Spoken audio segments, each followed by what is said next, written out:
Welcome to Swaraj news. ముందుగా headlines చూద్దాం. సింధు జలాలపై కవ్వింపు, యుద్ధానికి సిద్ధమన్న బిలావల్ భుట్టో.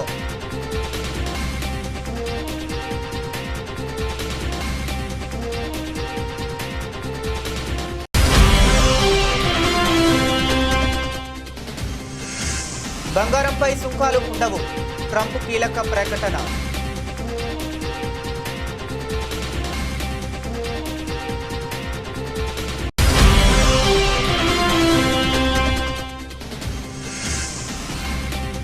ఢిల్లీలో ఉద్రిక్తత, బారికేడ్లు ఎక్కి దూకిన ఎంపీ అఖిలేష్ యాదవ్.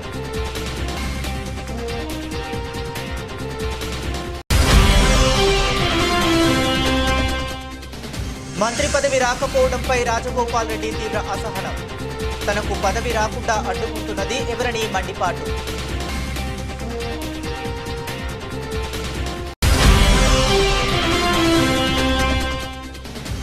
సొంత ప్రభుత్వంపై విమర్శలు చేసిన మంత్రి అడ్లూరి లక్ష్మణ్. గురుకుల హాస్టల్లో సన్న బియ్యానికి బదులు దొడ్డు బియ్యం పెడుతున్నారని ఆగ్రహం.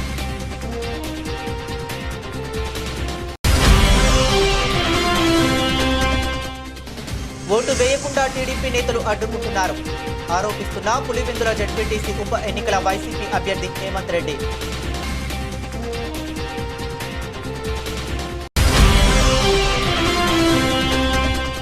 ఒంటిమిట్ట జెడ్పీటీసీ ఎన్నికల పోలింగ్ 7 గంటలకు ప్రారంభమైన దగ్గర నుంచి పెద్ద అరాచకం.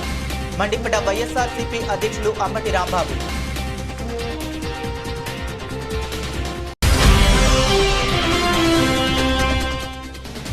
అమెరికా చర్యలపై చంద్రబాబు కీలక వ్యాఖ్యలు. మోదీ రూపంలో దేశానికి సమర్థ నాయకత్వం ఉందన్న సీఎం.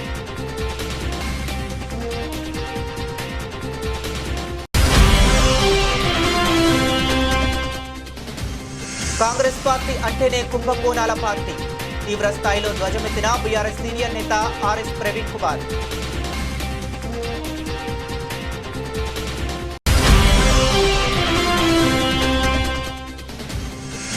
హనుమకొండలో భారీ వర్షాలకు నీట మునిగిన ఇండ్లు.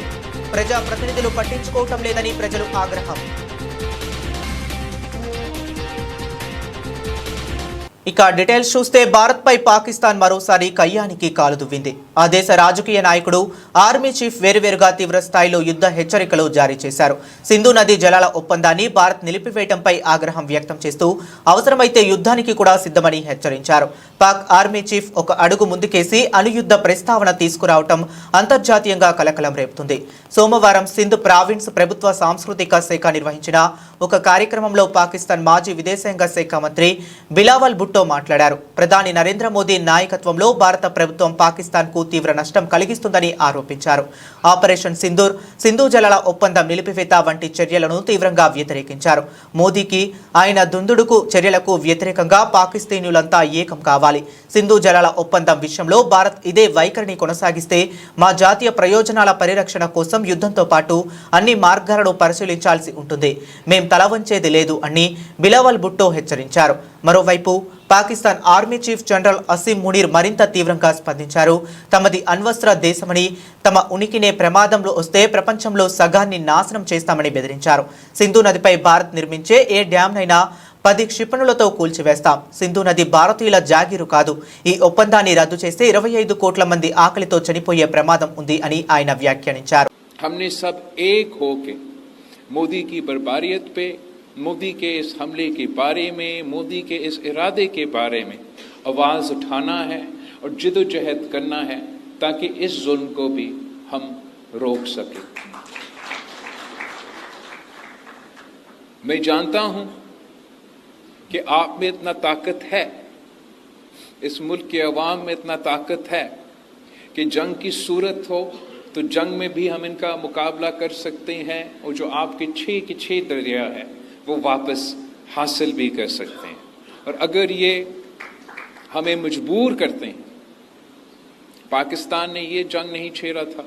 हम हमेशा अमन के बारे में बात करते हैं।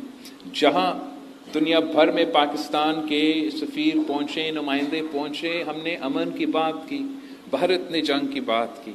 लेकिन అంతర్జాతీయ మార్కెట్లను కొన్ని రోజులుగా కలవరపెడుతున్న ఊహాగానాలకు అమెరికా అధ్యక్షుడు డొనాల్డ్ ట్రంప్ తెరదించారు. బంగారం దిగుమతులపై తమ ప్రభుత్వం ఎలాంటి సుంకాలు విధించడం లేదని ఆయన స్పష్టం చేశారు. ఈ మేరకు ట్రంప్ తన సోషల్ మీడియా ప్లాట్ఫామ్ ట్రూత్ సోషల్లో ఒక వాక్యంతో బంగారంపై సుంకాలు ఉండవు అని పోస్ట్ చేశారు. దీంతో పసిడి వాణిజ్యంపై నెలకొన్న గందరగోళానికి తెరపడినట్లయింది. ఇటీవలే స్విట్జర్లాండ్ నుండి దిగుమతి అయ్యే 1 కిలోగ్రామ్ 100 ఔన్సుల గోల్డ్ బార్స్ పై America customs and border protection విభాగం సుంకాలు విధించవచ్చని ఒక వార్త హల్చల్ చేసింది. ఈ వార్తలతో బంగారంపై దేశాల వారీగా సుంకాలు విధిస్తారేమోనన్న ఆందోళనలు మొదలయ్యాయి. ఈ రకం గోల్డ్ బార్స్ ను కమోడిటీ ఎక్స్చేంజ్లో ఫ్యూచర్స్ కాంట్రాక్టుల కోసం, అలాగే ఆభరణాల తయారీ, పారిశ్రామిక అవసరాల కోసం ఎక్కువగా వినియోగిస్తారు. సుంకాలు విధిస్తే అంతర్జాతీయంగా బంగారం సరఫరాపై ప్రతికూల ప్రభావం పడుతుందని స్విస్ తయారీదారుల సంఘం కూడా ఆందోళన వ్యక్తం చేసింది.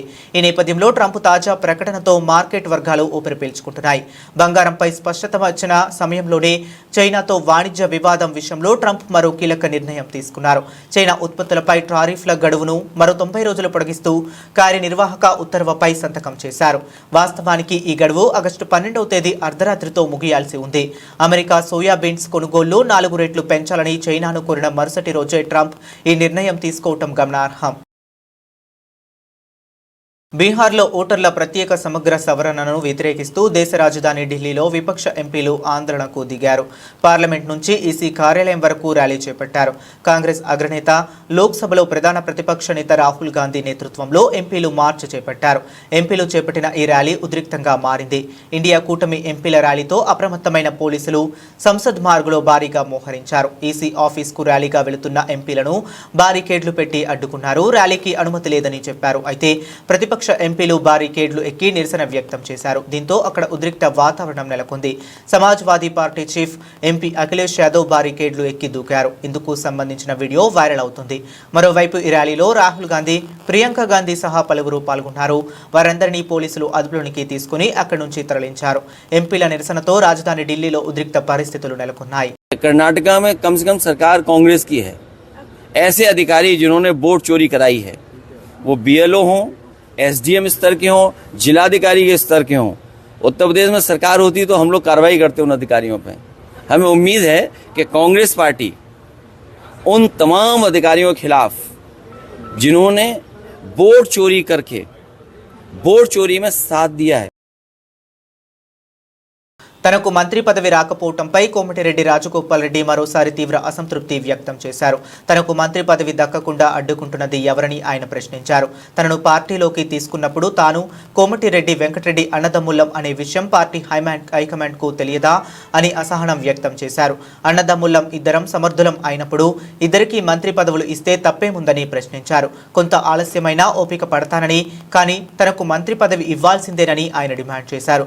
పార్లమెంట్ ఎన్నికల సమయంలో తనకు మంత్రి పదవి ఇస్తామని మాట ఇచ్చారని, ఒడ్డు దాటే వరకు ఓడ మల్లయ్య, ఒడ్డు దాటాక బోడి మల్లయ్య అని చందంగా పరిస్థితి ఉందని రాజగోపాల్ రెడ్డి మండిపడ్డారు. 9 మంది ఎమ్మెల్యేలు ఉన్న ఖమ్మం జిల్లాకు 3 మంత్రులు ఉన్నప్పుడు 11 మంది ఎమ్మెల్యేలు ఉన్న నల్గొండ జిల్లాకు 3 మంత్రులు ఉంటే తప్పేంటని ప్రశ్నించారు. ఎంపీ, ఎమ్మెల్సీ, ఎమ్మెల్యేగా చేసిన తాను మంత్రి పదవికి అన్ని విధాల అర్హుడని చెప్పారు. సమీకరణాలు కుదరలేదని అంటున్నారు. ఎందుకు కుదురుతారో సమీకరణం? మనసుంటే మార్గం ఉంటుంది. ఎవరు కుదరలేదు రాకుండా ఎందుకు కుదురుతారో సమీకరణలు? నీకు నన్ను పార్టీలో తీసుకున్నప్పుడు కదా మీ ఇద్దరు అర్థం ఉండాలి కదా, తెలుసుగా. మన పార్లమెంట్ ఎన్నికలప్పుడు రెండోసారి ప్రామిస్ చేసి మాటిచ్చినప్పుడు కదా మీ ఇద్దరు అర్థం అంటే అది ఎట్లుందంటే, ఒడ్డు దాటినాక ఓడమల్లయా, కొడుదానంగా బోడమల్లయా అన్నట్టుంది. ఇప్పుడు సమీకరణం కుదురుతలేమని మన బట్టి విక్రమార్క గారు అంటుంది.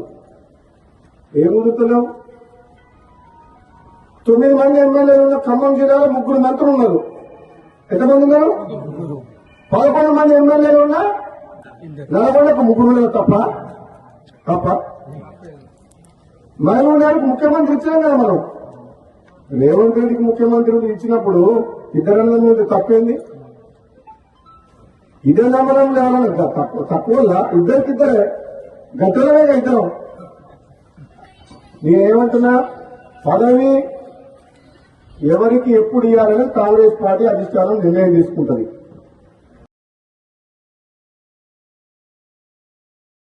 సొంత ప్రభుత్వంపై మంత్రి అడ్లూరి లక్ష్మణ్ విమర్శలు చేశారు. గురుకుల హాస్టల్స్ లో సన్న బియ్యానికి బదులు దొడ్డు బియ్యం పెడుతున్నారని అడ్లూరి లక్ష్మణ్ ఆగ్రహం వ్యక్తం చేశారు. కరీంనగర్ జిల్లా చింతకుంట బాలికల గురుకుల పాఠశాలను ఆకస్మికంగా తనిఖీ చేశారు. గురుకులాల్లో దొడ్డు బియ్యంతో భోజనాలు పెడుతున్నారు. దొడ్డు బియ్యం పంపించవద్దని కలెక్టర్లు, సివిల్ సప్లైస్ కమిషనర్తో మాట్లాడానని మంత్రి అన్నారు. గురుకుల భూములను ప్రైవేటు వ్యక్తులు కబ్జా చేస్తున్నారు. కబ్జాలకు గురికాకుండా కలెక్టర్, రెవెన్యూ అధికారులు చూడాలని మంత్రి అడ్లూరి లక్ష్మణ్ ఆదేశించారు. బియ్యము మెత్తటి అన్నం వస్తుంది. నేను మా పిల్లలందరితో నేను భోజనం చేసిన మంత్రిగా. ఇది నేను మొదటిసారి మంత్రిగా ఛార్జ్ తీసుకున్న రోజు గౌల్ దొడ్డిలో భోజనం చేసినాను. నేను ఎక్కడికి వెళ్ళినా మన పిల్లలతో భోజనం చేస్తున్నా. ఏదైతే జిల్లా కలెక్టర్ గారితో, అదేవిధంగా సివిల్ సప్లై కమిషనర్ చౌహాన్ గారితో మాట్లాడినాను. ఎంటైర్ తెలంగాణ రాష్ట్రంలో ఉన్న గురుకుల హాస్టల్స్లో ఎక్కడ కూడా దొడ్డు బియ్యం కానీ మెత్తడి బియ్యం అన్నం కానీ కావద్దని చెప్పాను. మరి దానిలో భాగంగా గత 10 రోజుల నుంచి ఇక్కడ పిల్లలకు ఇబ్బంది అవుతుంది. మరి తక్షణమే ఆ ఒక బియ్యాన్ని మార్చి సన్న బియ్యాన్ని ఇక్కడ తేవాలి, ఇక్కడ పిల్లలకు అందరికీ సన్న బియ్యం సరఫరా చేయాలని చెప్పడం జరిగింది. దానికి సివిల్ సప్లై కమిషనర్ గారు కూడా నాకు సాధ్యమైన తొందరగా ఆ యొక్క బియ్యం దొడ్డు బియ్యాన్ని తిరిగి వాపసు తీసుకొని వెళ్ళి ఆ మెత్తడన్నమయ్య బియ్యాన్ని వాపసు తీసుకొని సన్న బియ్యాన్ని కూడా సరఫరా చేస్తా అని చెప్పి మాట ఇవ్వడం జరిగింది. సార్ ఇక్కడ భూములన్నీ కూడా ప్రైవేట్ వ్యక్తులు వచ్చి ఇక్కడ కబ్జా పెడుతున్నారు సార్, ఇక్కడ షాపింగ్ కాంప్లెక్స్ కట్టి ఉందని చెప్తే వెంబడి కలెక్టర్ గారికి ఆదేశాలు ఇచ్చిన. ఎంత పెద్దోడైనా కానివ్వండి, దానికి ఎంత పెద్ద మనిషి అనేది అనుకుంటానివ్వండి, గురుకుల బాలికలకు సంబంధించినటువంటి ప్రతి గజం భూమి కూడా ప్రైవేటు వ్యక్తి పోకుండా కాపాడాల్సిన బాధ్యత జిల్లా కలెక్టర్ గారిది, జిల్లా యంత్రాంగాన్ని, రెవెన్యూ యంత్రాంగాన్ని. ఆ విధంగా కాపాడి దానికి తనను కూడా ఓటు వేయకుండా టీడీపీ నేతలు అడ్డుకుంటున్నారని ఆరోపిస్తున్న పులివెందుల జెడ్పీటీసీ ఉప ఎన్నికల వైసీపీ అభ్యర్థి హేమంత్ రెడ్డి అన్నారు. తన ఇంటిని టీడీపీ కార్యకర్తలు చుట్టుముట్టారని, పోలింగ్ బూత్ దగ్గరకు వెళితే కర్రలతో వెంటపడుతున్నారని హేమంత్ రెడ్డి ఆరోపించారు. తన గన్మ్యాన్ని కూడా ఉన్నపలంగా మార్చేశారని, ఎస్పీకి కాల్ చేసినా పట్టించుకోవటం లేదని వైసీపీ అభ్యర్థి హేమంత్ రెడ్డి ఆరోపణలు చేశారు. నా ఇంటికాడికి వచ్చా అంటే ఏజెంట్లను 8 నుంచి 10 కార్లలో తరుముకుంటూ వచ్చినారు. వాళ్ళను నా ఇంటి ముందరికి వచ్చి బండ్లలో, బైకులలో వచ్చి కట్టెలు తీసి తిప్పి, మీరు ఏజెంట్లుగా కూర్చుంటే మీ కాళ్ళు చేతులు ఇంచుతాం, మీరు దాంట్లో ఆలోచన చేయాల్సిన పనిలే, మీ పని మీరు మర్యాదగా మీ ఇళ్లలో కూర్చున్నారా లేదా అని.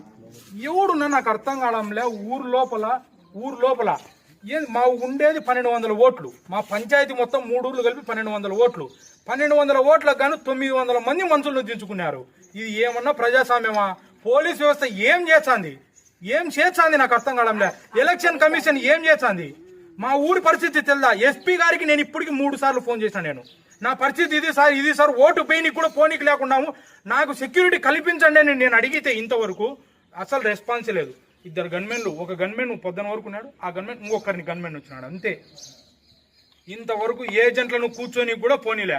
కట్టెలు పట్టుకొని బహిరంగంగా ఎలక్షన్ బూత్ దగ్గర నుంచి 50 మీటర్లు కూడా ఏజెంట్లు కూర్చున్నారా? మీకు బూత్ లో ఉన్నారా? ఏజెంట్లే కాదు, మేము ఎలక్షన్లే అసలు జరుపుకోవాలనే లేనట్లేదు. ఇది ఏజెంట్లు కూర్చొని కాదు, ఆడ దగ్గరికి పోయేదానికి లేదు. ఇప్పుడు మీరు లైవ్ ఇట్నే పోతా అంటే లైవ్ పోండి ఆడికి కరెక్ట్ గా పోయి. ఇప్పుడు చూడండి, ఆడ పోలింగ్ బూత్ లో మా ఊరోడు ఒక్కడు గాని ఓటు జరిగింది, ఒక్కడు నిజాయితీగా నేను ఓటు వేసినా అని ప్రెస్ ఒక్కడు. పులివెందుల ఒంటిమిట్ట జెడ్పీటీసీ ఎన్నికల పోలింగ్ 7 గంటలకు ప్రారంభమైన దగ్గర నుంచి పెద్ద అరాచకం రాజ్యం వెళుతుంది.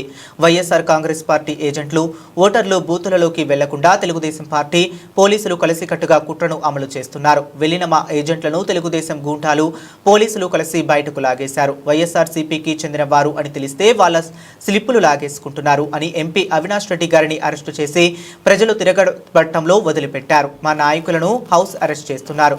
గతంలో నంద్యాల ఎన్నికల్లోనూ చంద్రబాబు ఇదే విధంగా చేశాడని మాజీ మంత్రి, గుంటూరు జిల్లా వైఎస్ఆర్సీపీ అధ్యక్షులు అంబటి రాంబాబు మండిపడ్డారు. ఇప్పుడు 12 అవుతా ఉంది.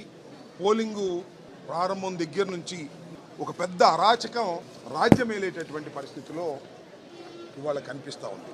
వైఎస్ఆర్ కాంగ్రెస్ పార్టీకి సంబంధించినటువంటి ఏజెంట్లు కానీ లేదు ఓటర్లు కానీ ఆ బూతుల్లోకి వెళ్ళకోకుండా ఉండే విధంగా ఒక పద్ధతి ప్రకారం తెలుగుదేశం పార్టీ, పోలీసులు కలిసికట్టుగా కుట్ర చేసి ఒక వ్యూహం ప్రకారం ఉదయం నుంచి అమలు చేస్తున్నారు. మా పార్టీకి సంబంధించిన ఏజెంట్లు ఎవరైతే ఉన్నారో ఆ ఏజెంట్లు పోలింగ్ బూతుల్లోకి వెళ్తారు 7 గంటల ముందు. ఎక్కడా కూడా మా ఏజెంట్స్ని అలౌ చేయలేదు. 1-2 చోట్ల మా ఏజెంట్లు వెళ్ళిన తర్వాత కూడా వారిని దౌర్జన్యంగా పోలీసుల సహాయంతో ఇతర ప్రాంతాల నుంచి వచ్చినటువంటి తెలుగుదేశం కార్యకర్తల నుండి, గుండాల నుండి ఇతర ప్రాంతాల నుంచి అంటే పులివెందుల నియోజకవర్గానికి సంబంధం లేని వాళ్ళు, పులివెందుల జడ్పీటీసీ పరిధిలో సంబంధం లేని వాళ్ళు, జమ్మలమడుగు నుంచి ఇతర నియోజకవర్గాల నుంచి వందలాది మంది వచ్చి పోలీసుల సహకారంతో మా ఏజెంట్లను లాగివేసే పరిస్థితి తీసుకురావడం అనేది చాలా దురదృష్టకరమైనటువంటి పరిణామంగా మేము భావిస్తున్నాం. అదేవిధంగా మాజీ ఎంపీపీ పులివెందుల ఆయన అమెరికా అధ్యక్షుడు ట్రంప్ మన ఆర్థిక వ్యవస్థను డెడ్ ఎకానమీ అన్నారు. ఎవరి ఆర్థిక వ్యవస్థ డెడ్ ఎకానమీనో భవిష్యత్తు నిర్ణయిస్తుందని ఆంధ్రప్రదేశ్ ముఖ్యమంత్రి చంద్రబాబు నాయుడు అన్నారు. మనపై సుంకాలు విధించడం ద్వారా అమెరికా సృష్టించేది తాత్కాలిక ఇబ్బందులు మాత్రమేనని ఆయన పేర్కొన్నారు. మనది బలమైన ఆర్థిక వ్యవస్థ అని ఆయన స్పష్టం చేశారు. భారతీయుల సేవలు ప్రపంచానికి ఎంతో అవసరమని, మన వారికి ఉద్యోగాలు ఇవ్వని దేశాలు అభివృద్ధి చెందలేవని ఆయన అన్నారు. విజయవాడ తుమ్మలపల్లి కళాక్షేత్రంలో నిన్న నిర్వహించిన హర్ ఘర్ తిరంగా కార్యక్రమానికి ముఖ్య అతిథిగా హాజరైన ముఖ్యమంత్రి చంద్రబాబు నాయుడు ఈ కీలక వ్యాఖ్యలు చేశారు. పింగళి వెంకయ్య విగ్రహానికి పూలమాలలు వేసి నివాళులు అర్పించిన అనంతరం పింగళి వెంకయ్య జీవిత చరిత్ర పుస్తకాన్ని ఆవిష్కరించారు. హర్ ఘర్ తిరంగా కార్యక్రమంలో పాల్గొనడం ఎంతో ఆనందాన్ని కలిగిస్తుందని ఆయన అన్నారు. ఏ జెండా చూస్తే ప్రతి భారతీయ పౌరుడి మనస్సు పులకరిస్తుందో, ఏ జెండా చూస్తే దేశం యావత్తూ గర్వంగా తలెత్తుకుంటుందో, ఏ జెండా చూస్తే ఉద్వేగం కలుగుతుందో అదే మువ్వన్నెల జెండా అని ఆయన కొనియాడారు. దేశ సమగ్రత విషయంలో భారత్ ఎవరికీ తలవంచదని చంద్రబాబు నాయుడు స్పష్టం చేశారు. దేశ క్షేమం, భద్రత విషయంలో మనమంతా ఒక్కటేనని, కార్గిల్ యుద్ధం, పహల్గాం ఘటన జరిగినప్పుడు దేశం ప్రజానికం ఒక్క తాటిపై నిలిచిన విషయాన్ని ఆయనకు గుర్తు చేశారు. భారతదేశం విశ్వగురువుగా అవతరిస్తుందని ఆయన ఆశాభావం వ్యక్తం చేశారు. ఆపరేషన్ సింధూర్తో ఉగ్రవాదానికి గట్టిగా బదులిచ్చామని ఆయన అన్నారు. ప్రధాని మోదీ రూపంలో మన దేశానికి సమర్థవంతమైన నాయకత్వం లభించిందని చంద్రబాబు నాయుడు అన్నారు. ఒకప్పుడు మనది పేద దేశం అనేవారని, 11వ స్థానంలో ఉన్న దేశ ఆర్థిక వ్యవస్థ 11 ఏళ్ల మోదీ పాలనలో 4వ స్థానానికి చేరుకుందని ఆయన అన్నారు. 2028 నాటికి 3వ స్థానానికి చేరుకుంటుందని ధీమా వ్యక్తం చేశారు. 2047లో 100 ఏళ్ల స్వతంత్ర దినోత్సవ వేడుకలు జరుపుకునే నాటికి ప్రపంచంలోనే శక్తివంతమైన దేశంగా మన దేశం నిలుస్తుందని, అదే క్రమంలో 2047 నాటికి ఆంధ్రప్రదేశ్ దేశంలోనే నెంబర్ 1 రాష్ట్రంగా ఉండాలని లక్ష్యంగా పెట్టుకున్నామని ఆయన అన్నారు. కాంగ్రెస్ పార్టీ అంటేనే కుంభకోణాల పార్టీ, కమిషన్ల పార్టీ అని బీఆర్ఎస్ సీనియర్ నేత ఆర్ఎస్ ప్రవీణ్ కుమార్ తీవ్ర స్థాయిలో ధ్వజమెత్తారు. తాజాగా కాంగ్రెస్ ప్రభుత్వం తెచ్చిన జీవో 17పై ఆయన మండిపడ్డారు. తెలంగాణ భవన్లో ఆర్ఎస్ ప్రవీణ్ కుమార్ గురుకులాలు, వివిధ స్కూళ్ల ఫుడ్ కాంట్రాక్టర్లతో కలిసి మీడియాతో మాట్లాడారు. కేసీఆర్ తెలంగాణ తొలి సీఎంగా సంపద పేదవాళ్ల చేతులు ఎలా పెట్టాలి అని ఆలోచించేవారు. రేవంత్ రెడ్డి తెలంగాణ ప్రజల కళ్ళు కప్పి కుంభకోణాలకు పాల్పడుతూ సంపదనంతా ధనవంతుల చేతిలో పెట్టే ప్రయత్నం చేస్తున్నారు. తాజాగా జీవో 17 తెచ్చి కోడిగుడ్ల కుంభకోణానికి పాల్పడ్డారు. దాదాపు 600 కోట్ల కుంభకోణం ఇది. 20,000 మంది చిరు వ్యాపారుల పొట్ట కొట్టేందుకు జీవో 17 తెచ్చారు. గురుకులాలు, కేజీవిబి, ఇతర స్కూళ్లలో ఫుడ్ కాంట్రాక్టర్లను మార్చేందుకు నిబంధనలు సడలిస్తూ జీవో 17 ఇచ్చారు. ఈ జీవోతో 20,000 మంది వాళ్ల మీద ఆధారపడే వాళ్ళు 1,00,000 మంది రోడ్ల మీద పడతారు. ఫుడ్ కాంట్రాక్టర్లు 50 లక్షల ఈఎండి కట్టాలట. 10 తరాలు కష్టపడ్డా చిరు వ్యాపారులకు అంత డబ్బు రాదు. మండలం ఒక యూనిట్గా ఓకే బడా కాంట్రాక్టర్కు కాంట్రాక్టు కట్టబెట్టే ప్రయత్నం జరుగుతుంది. ఎస్సీ, ఎస్టీ కాంట్రాక్టర్లకు కేసీఆర్ హయాంలో రాయితీ ఉండేది అని ఆర్ఎస్ ప్రవీణ్ కుమార్ గుర్తు చేశారు. మల్లికార్జున్ ఖార్గే ఎక్కడున్నారు? దళిత మంత్రులు ఎక్కడున్నారు? చేవెళ్ల డిక్లరేషన్లో 25% దళితులకు కాంట్రాక్టర్లు ఇస్తామని చెప్పారు. అది అమలు కాకపోగా వాళ్ళ నుంచి వీళ్ళాక్కుంటున్నారు. కోడిగుడ్లు సరఫరా చేసేందుకు 3 కోట్ల టర్నోవర్ ఉండాలట. కేసీఆర్ హయాంలో ఈ నిబంధనలు లేవు. జానారెడ్డి బంధువులతో రేవంత్ బంధువులకు కాంట్రాక్టర్లు ఇచ్చేందుకు కుట్ర చేస్తున్నారు. టెండర్ అప్లికేషన్కు 5,000 నుంచి 25,000 వసూలు చేస్తున్నారు. కోడిగుడ్డు రేటు గతంలో మార్కెట్ రేటు కన్నా 30 పైసలు ఎక్కువ ఉండేది. ఇప్పుడు కోడిగుడ్డు ధర 7 రూపాయలుగా నిర్ణయించారు. కాంట్రాక్టర్ల నుంచి బ్యూరోక్రాట్లు, కాంగ్రెస్ నేతలు కమిషన్లు వసూలు చేస్తున్నారు. ఘోరమైన నేరాలు సోషల్ వెల్ఫేర్ డిపార్ట్మెంట్లో జరుగుతున్నాయని ఆర్ఎస్పీ పేర్కొన్నారు. ఒకప్పుడు సొసైటీలలో కూరగాయలకు 30,000 రూపాయలు మాత్రమే టర్నోవర్ చూపించాలని ఈఎండి పెట్టమని అనేవాళ్ళు 30,000 రూపాయలు. ఇవాళ రేవంత్ రెడ్డి 4 లక్షల నుండి 10 లక్షల రూపాయల టర్నోవర్ కూరగాయలు అమ్ముకునే వ్యాపారాలు చేయమని అంటున్నారు. జీవో 17 ప్రకారం చెప్తా ఉన్నాడు. అదేవిధంగా మటన్కు 30,000 మాత్రమే ఈఎండి పెట్టమన్నారు. ఈఎండి అంటే డిపాజిట్. కేసీఆర్ గారు వీళ్ళెంత పెట్టమంటున్నారు? 75,000 పెట్టమంటున్నారు. చికెన్కు మటన్కు 75,000 పెట్టమంటున్నారు. అదేవిధంగా ఇంకో గొప్ప విషయం, కేసీఆర్ గారు ఎస్సీ ఎస్టీలకు 40% రాయితీ, 40% ఈఎండిలో రాయితీ ఇచ్చిండు. కానీ ఇలా రేవంత్ రెడ్డి ఆ రాయితీని తీసేసాడు. మల్లికార్జున ఖర్గే నిద్రపోతున్నావా స్వామి నువ్వు? ఇక్కడ ఎస్సీ ఎస్టీ వర్గానికి చెందిన వాళ్ళు 5 మంత్రులను పెట్టినా అన్నాడు రేవంత్ రెడ్డి. మేము 5 మందిని మంత్రులను చేసినాం. 4 మంత్రులు, ఒక స్పీకర్ ఎస్సీ వర్గానికే చెందిన వాడైనా. డిప్యూటీ సీఎం ఎస్సీని అంటున్నాడు, దామోదర్ రాజు ఎస్సీ అంటున్నాడు, వివేకానంద్ ఎస్సీ అంటున్నాడు, అదేవిధంగా ఇంకా సీతక్క ఎస్టీ అంటా ఉన్నారు, అదేవిధంగా లక్ష్మణ్ కుమార్ ఎస్సీ అంటా ఉన్నారు. కానీ ఇలా ఈ వేల కోట్ల రూపాయల కాంట్రాక్టుల్లో ఎస్సీ ఎస్టీలకు దౌర్జన్యంగా రాయితీ తీసేసిండ్రు. మన నిద్రపోతున్నారు 5 మంది. ఎక్కడ పోయిండు గౌరవ స్పీకర్ గారు? ఎక్కడ పోయిండు 4 మంత్రులు? ఎక్కడ పోయిండు డిప్యూటీ సీఎం? బంగ్లాలు ఉంటున్నాడు కదా, ఆ బంగ్లా ప్రజాభవనికో ప్రజలందరూ ఇక్కడ ఉన్నారు, నువ్వు మాత్రం బంగ్లాలు ఉన్నావు. అది జరుగుతున్నది ఇక్కడ స్టోరీ. నువ్వు మాత్రం బంగ్లాలో సుఖంగా ఉన్నావు. హనుమకొండలో భారీ వర్షాలకు ఇండ్లు నీట మునిగాయి. ప్రజా ప్రతినిధులు పట్టించుకోవటం లేదని ప్రజలు ఆగ్రహం వ్యక్తం చేశారు. హనుమకొండ జిల్లా కేంద్రంలోని గోకుల్ నగర్ ప్రాంతంలో నిన్న కురిసిన వర్షానికి ఇళ్లలోకి వర్షపు నీరు చేరడంతో స్థానికులు ఇబ్బంది పడుతున్నారు. డ్రైనేజీలు నిర్మించకుండా సీసీ రోడ్లు వేయటం వల్ల వరద ఇంకా ఎక్కువగా వస్తుందని గోకుల్ నగర్ వాస్తవ్యులు ఆవేదన వ్యక్తం చేశారు. ఓట్లు అడగడానికి వచ్చి శాశ్వత పరిష్కారం చేస్తామని చెప్పినా ఒక్క ప్రజా ప్రతినిధి కూడా వచ్చి తమను ఆదుకోవటం లేదని కాలనీ వాసులు ఆగ్రహం వ్యక్తం చేశారు. పాములు, జర్లు, ఫ్రిడ్జ్ ఖరాబ్ అయింది, బోర్ ఖరాబ్ అయింది, కూలర్ ఖరాబ్ అయింది. మొన్నసారి సార్ ఎవరు పట్టించుకుంటలేరు. మాకు నీళ్లు రాకుంటే ఏదన్నా చేయాలి మీరు. మాకు ఏది లేదు కోరిక, మాకు నీళ్లు రాకుంటే చేయండి. చూస్తాను పోతాను, ఓట్లప్పుడు కనబడతారు, ఇప్పుడు ఎవరు కనబడరు. మరి మాకు మా పరిస్థితి ఎట్లా చెప్పండి. మరి కించిలో పిల్లలను పట్టుకొని రాత్రిపై పైన పండుకున్నాం. మాకు ఏదన్నా ఒకటి చేయాలి అంతే. మాకు అది చేయబట్టి మాకు ఇంకా జల్లు ఇంతకుముందు 2-3 గంటలు లేటుగా వచ్చాయి, కానీ పడుడుతో వాటర్ వస్తాయి. అది ఎందుకు కట్టింది రోడ్డు ఏంది కథ? మోడీ డెవలప్మెంట్ లేకుండా సీసీ రోడ్ ఎత్తా ఎవడన్నా? అట్లా ఉంది ప్రభుత్వ పరిస్థితి. పరిస్థితి చూడండి. ఇది కార్పొరేటర్ ఆయన ప్లాన్ ప్రకారం అంటే ఆయన ప్లాన్ కట్టిండు. ఇప్పుడు వచ్చే ప్రభుత్వం ఇది పరిస్థితులు ఇట్లున్నాయి. గోకుల్నార్ ఉంటావా లేకపోతే చెరువులో ఉంటావా అర్థమవుతలేదు. నడి రోడ్ జంక్షన్ లో ఇది పరిస్థితి. మీరే కూడా ప్రకాశం జిల్లా ఒంగోలు పోలీసుల ఎదుట మరోసారి సినీ డైరెక్టర్ రామ్ గోపాల్ వర్మ విచారణకు హాజరయ్యారు. గత వైసీపీ ప్రభుత్వంలో అప్పటి ప్రతిపక్ష పార్టీ నేతలుగా ఉన్న చంద్రబాబు, పవన్ కళ్యాణ్, నారా లోకేష్లను కించపరుస్తూ రామ్ గోపాల్ వర్మ తన ఎక్స్లో పోస్టింగ్స్ పెట్టారు.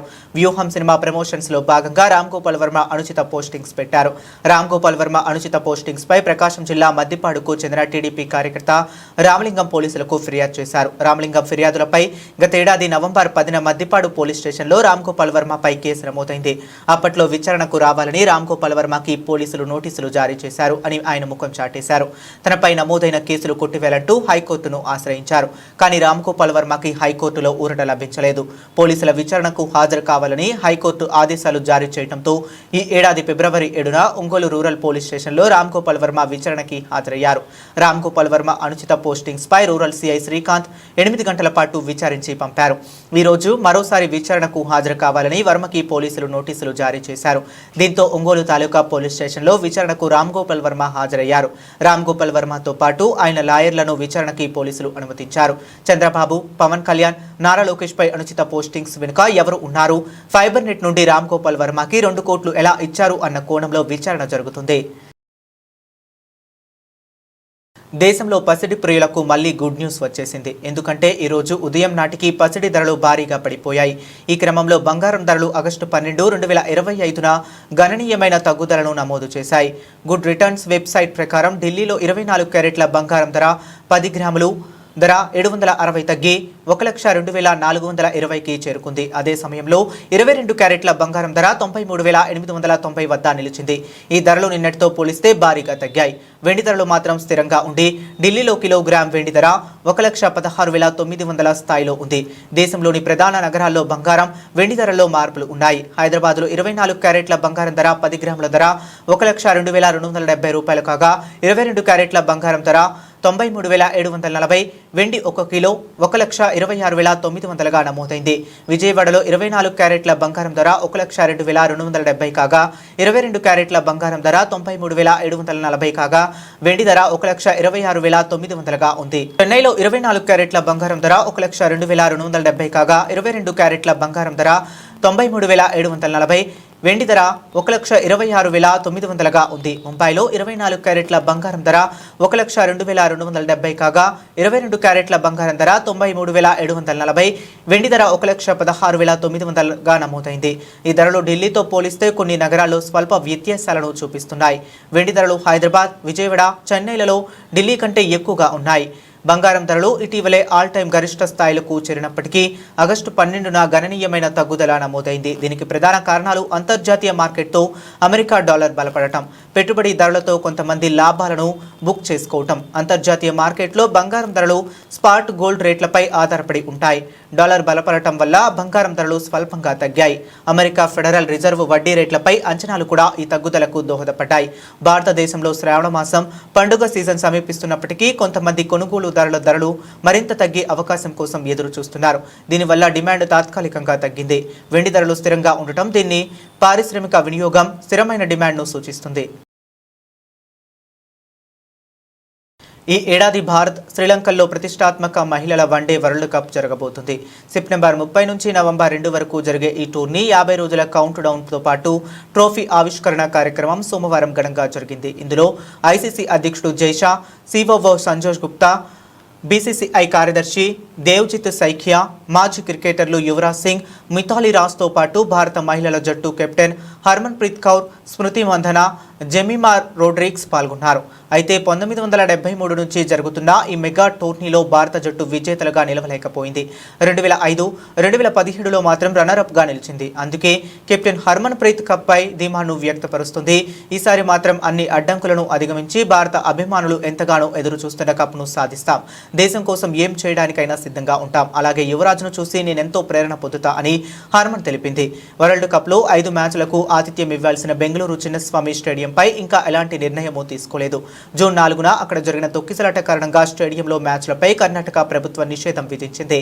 అయితే అనుమతి కోసం కర్ణాటక రాష్ట్ర క్రికెట్ సంఘం ఇప్పటికే ప్రభుత్వానికి లేఖ రాసినా స్పందించలేదు. ఒకవేళ అక్కడ మ్యాచ్లు జరగకపోతే వైజాగ్, గువాహటికలకు తరలించే ఛాన్స్ ఉంది. అయితే పాకిస్తాన్తో పాటు కొన్ని ఇతర జట్లు మ్యాచ్లకు శ్రీలంక కూడా ఆతిథ్యం ఇవ్వనుంది.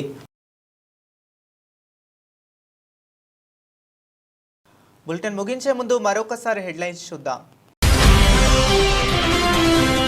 సింధు జలాలపై కవ్వింపు, యుద్ధానికి సిద్ధమన్న బిలావల్ భుట్టో.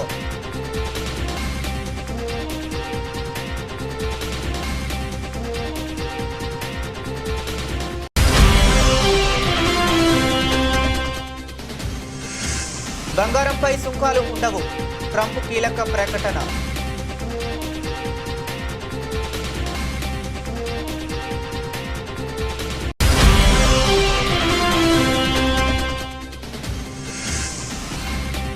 ఢిల్లీలో ఉద్రిక్తత, బారికేడ్లు ఎక్కి దూకిన ఎంపీ అఖిలేష్ యాదవ్.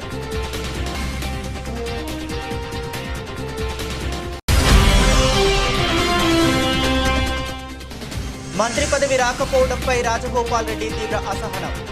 తనకు పదవి రాకుండా అడ్డుకుంటున్నది ఎవరని మండిపాటు.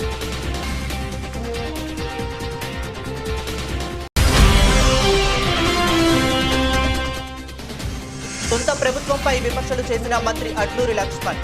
గురుకుల హాస్టల్లో సన్న బియ్యానికి బదులు దొడ్డు బియ్యం పెడుతున్నారని ఆగ్రహం.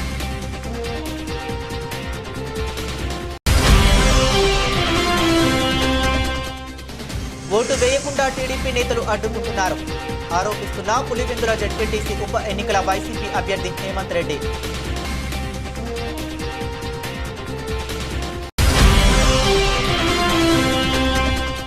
ఒంటిమిట్ట జెడ్పీటీసీ ఎన్నికల పోలింగ్ 7 గంటలకు ప్రారంభమైన దగ్గర నుంచి పెద్ద అరాచకం. మండిపడ్డ వైఎస్ఆర్సీపీ అధ్యక్షులు అంబటి రాంబాబు.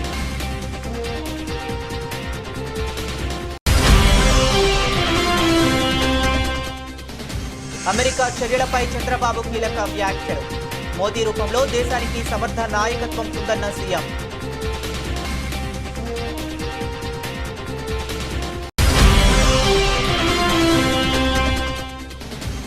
కాంగ్రెస్ పార్టీ అంటేనే కుంభకోణాల పార్టీ. తీవ్ర స్థాయిలో ధ్వజమెత్తిన బీఆర్ఎస్ సీనియర్ నేత ఆర్ఎస్ ప్రవీణ్ కుమార్.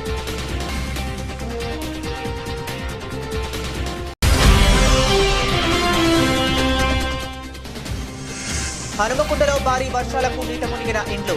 ప్రజా ప్రతినిధులు పట్టించుకోవటం లేదని ప్రజలు ఆగ్రహం.